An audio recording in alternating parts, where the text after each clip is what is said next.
Urea కొరతపై అన్నదాతలు ఆందోళన చెందవద్దని ఆంధ్రప్రదేశ్ రాష్ట్ర వ్యవసాయ శాఖ మంత్రి అచ్చెన్నాయుడు పేర్కొన్నారు. శ్రీకాకుళం జిల్లాలో ఎరువుల నిల్వలు పుష్కలంగా ఉన్నాయని ఉద్ఘాటించారు. శ్రీకాకుళం రూరల్ మండలం తండెం వలస గ్రామంలో ఎరువులపై రైతులకు అవగాహన సదస్సు నిర్వహించారు. స్టాక్ చేసుకోవాలని మొత్తం తీసుకెళ్లిపోవడం వల్ల ఈ సమస్య వచ్చింది. నేను రైతులకి స్పష్టంగా తెలియజేస్తున్నాను. వ్యవసాయ అధికారులు, గ్రామంలో రెవెన్యూ అధికారులు, నిన్నటి నుంచి కలెక్టర్ గారు ఎవరైతే గ్రామాల్లో ఎన్ఆర్జీఎస్ ఫీల్డ్ అసిస్టెంట్స్ ఉన్నారో వీళ్ళందరికీ టీంలు వేసి స్పష్టంగా ఆదేశాలు ఇచ్చి ఏ రైతుకి మొదటి డోసులో ఎంత యూరియా ఇవ్వాలి, ఏ విధంగా ఇవ్వాలి, అవసరమైతే ఇంటింటికి కూడా తీసుకెళ్లి కార్యక్రమం చేయమని స్పష్టంగా ఆదేశాలు ఇచ్చాను. అయితే ఏదైతే మనకి ప్రైవేట్ డీలర్స్ దగ్గర ఒక సమస్య మొదట్లో వచ్చింది. గవర్నమెంట్కి ఏదైతే మార్కెట్ నుంచి ఇస్తున్నామో ట్రాన్స్పోర్ట్ ఛార్జీలన్నీ మేమే కడుతున్నాం. అందువల్ల కొంత రేటు తగ్గుతుంది, ఒక 30 రూపాయలు. అదే ప్రైవేట్ డీలర్ అనుకోండి, రైల్వే స్టేషన్ నుంచి వాడు కొట్టుకు తీసుకెళ్ళాలి, కొట్టు నుంచి మళ్ళీ గ్రామానికి తీసుకెళ్ళాలి.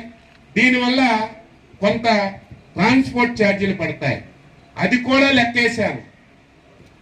ఒక ప్రైవేట్ వర్తకుడు ట్రాన్స్పోర్ట్ ఛార్జీలు ఎంత ఖర్చు అవుతుందో లెక్కేసి ఎట్టి పరిస్థితిలో 30 రూపాయల కంటే, అంటే 267 రూపాయలకు మనం ఇస్తున్నాం. అంటే దాదాపుగా 300 రూపాయల కంటే ఒక్క పైసా ఏ ఒక్క రైతుకి ఎక్కువ తీసుకున్నా యాక్షన్ తీసుకుని కేసులు పెట్టమని చెప్పాం. అయితే ఇంతకు ముందు ప్రైవేటు వర్తకులకి ఫ్రీగా ఇచ్చాం, నచ్చిన వాళ్ళకి నచ్చినట్టుగా ఇచ్చుకోమని. ఈసారి కూడా వ్యవసాయ శాఖే జిల్లా కలెక్టర్ గారి ఆధ్వర్యంలో ప్రైవేట్ డీలర్స్ దగ్గర ఉన్న యూరియా కూడా మేమే కంట్రోల్లోకి తీసుకున్నాం. ఎందుకంటే రైతులు అర్థం చేసుకోవాలి, ఎంతమంది రైతులు ఉన్నారో అందరికి వస్తుంది. కానీ ప్రభుత్వం దగ్గర కొంత ఉంటుంది, డీలర్ల దగ్గర కొంత ఉంటుంది. కొంతమంది ఎక్కువ యూరియా వేయాలని ఇటు మేమిచ్చింది తీసుకుంటున్నారు, మళ్ళీ ప్రైవేట్ డీలర్ దగ్గరికి వెళ్ళి మళ్ళీ తెచ్చుకుంటున్నారు. దీనివల్ల కొంతమందికి వస్తుంది, కొంతమందికి రావడం లేదు. అందుకే ప్రైవేట్ డీలర్ల దగ్గర కూడా మా ఏఓని,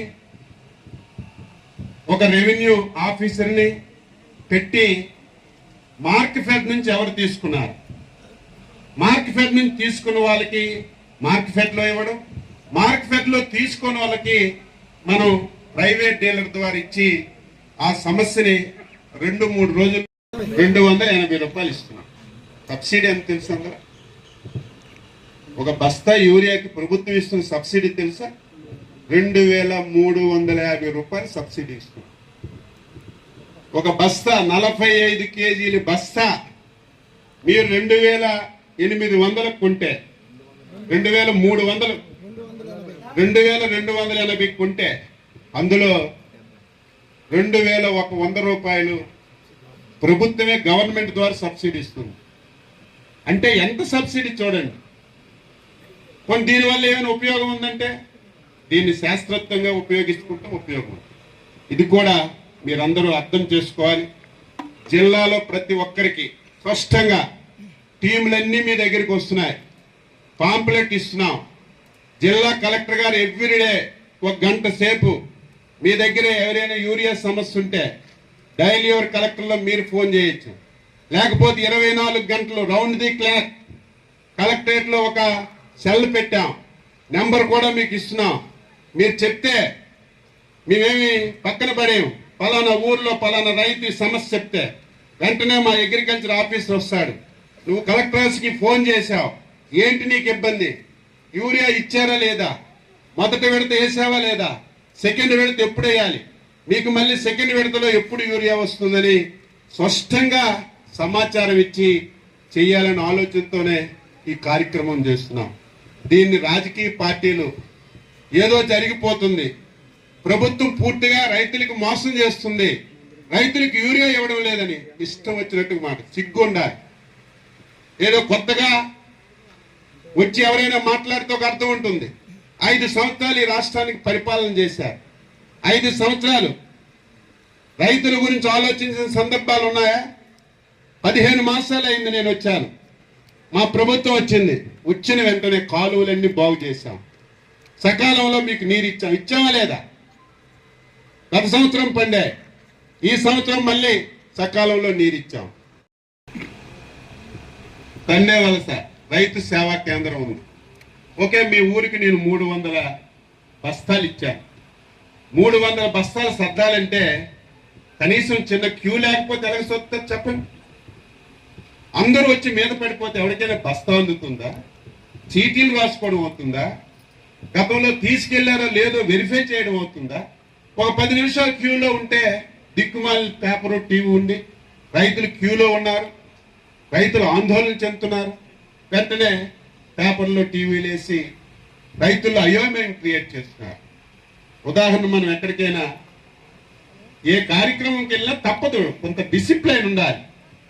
ఇచ్చిన వాళ్ళకి ఇస్తున్నామా లేదా, రైతు సేవా కేంద్రానికి వచ్చిన రైతుకి ఎరువు ఇస్తున్నామా లేదా ఆలోచన చేయాలి. దీన్ని ఒక పెద్ద ప్యానిక్ గా మార్చి రైతుకి ఎరువు అందలేదని ఒక ప్రయత్నం చేయాలని ప్రయత్నం చేస్తున్నారు. ప్రభుత్వం ఎప్పుడూ లేదు.